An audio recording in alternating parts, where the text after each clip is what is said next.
one set of stalls here. It's a big help for readying horses for the track.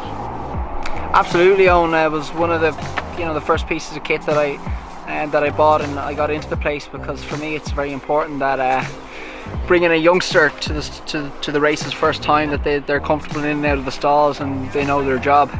So it was a no-brainer really to go out and buy these. They're definitely a good investment and something that will always come in handy. Yes, definitely. I mean, we walk them through sort of 3 or 4 times a week from the time that they're broken, and for months afterwards, up to the point where they'll go in, they'll stand and they'll jump out good and sharp. And then even the horses that we're jumping out now are 2-year-olds that are going to run next week. So it's just a little refresher for them, and as well as that, it sharpens them up mentally before a run, and they need a certain amount of sharpness.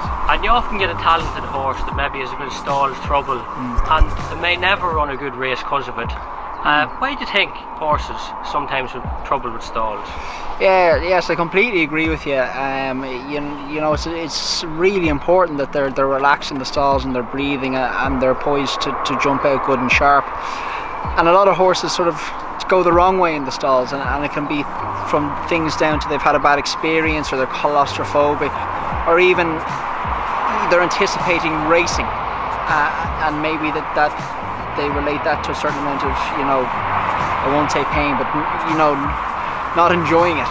So you'll see the first signs of that down at the stalls. If a horse isn't happy to be circling around the back of the stalls and go in nice and quietly, that can be due to either the stalls themselves feeling trapped and enclosed, or it can be one step further in the actual race.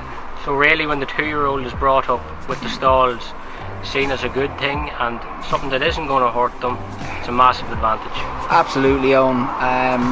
As I say, we do a lot of practice here, and we want them to be really comfortable and relaxed in the stalls. But at the same time, you have to strike a balance there, but you need them to be sharp out of them as well. So we gradually increase the intensity of the stalls work as they get closer to the race. So you'll see here now that this is the final product, if you like, before they run next week, and hopefully they don't contradict what I've been saying, and they jump out nice and sharp, and they're happy enough to do it.